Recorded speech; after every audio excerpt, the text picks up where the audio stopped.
If you're thinking about moving to Denver, there's something you need to understand before you even get here. Because Denver looks one way online and feels very different when you're actually living here. And the biggest gap I see for people relocating here is around cost. Not just what homes cost, but what it actually costs to live here day to day. So let's break this down in a real way. Not the highlight reel, not the Instagram version, the actual numbers and what they mean for you. So let's start with housing, because that's obviously the biggest piece. Home prices in Denver vary a lot depending on where you're looking. Though what surprises most people is how quickly price jumps based just on location. You can look at two homes that seem similar on paper, and the difference in price is driven almost entirely by where it's located. That's why understanding areas is just as important as understanding your budget. Now, if you're renting, you're going to see a similar pattern. Closer to downtown, more walkable areas, newer buildings, you're going to pay more. If you move a little further out, you can get more space for your money. So right away, you're making trade-offs between location, lifestyle, and cost. Now, let's talk about something that throws a lot of people off: property taxes.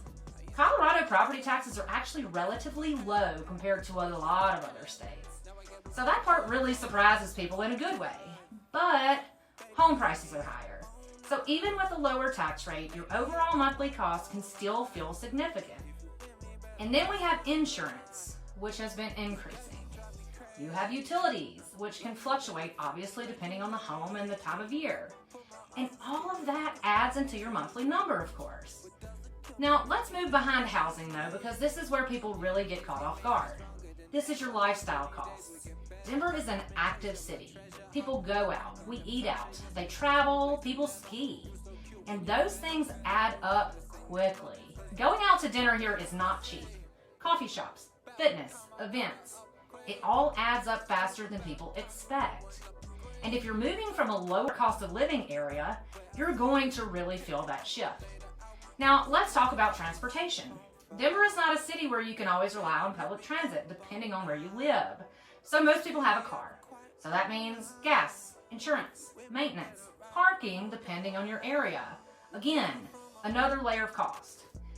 Now here's the part that I think matters most. What do you actually get for that cost though? Because this is where Denver really shines. You get access to the mountains. You get a city that is active and outdoorsy. You get a strong job market. You get a lifestyle that a lot of people are specifically moving here for. So it's not just about what you're spending. It's about what you're getting in return for that money. And for a lot of people, that trade-off is 100% worth it. But it has to be the right fit for you. And this is where I see people make mistakes. They move here based on what they see online without fully understanding the day-to-day realities of living here. Then they feel stretched or surprised or like they didn't plan correctly. So if you're thinking about moving to Denver, here is what I would tell you. Don't just look at home prices. Look at your full monthly picture. Look at your lifestyle. Look at how you spend money now and how that might change when you're here. Because once you understand that, you can make a much better decision and you can actually enjoy being here instead of feeling like you're constantly trying to catch up.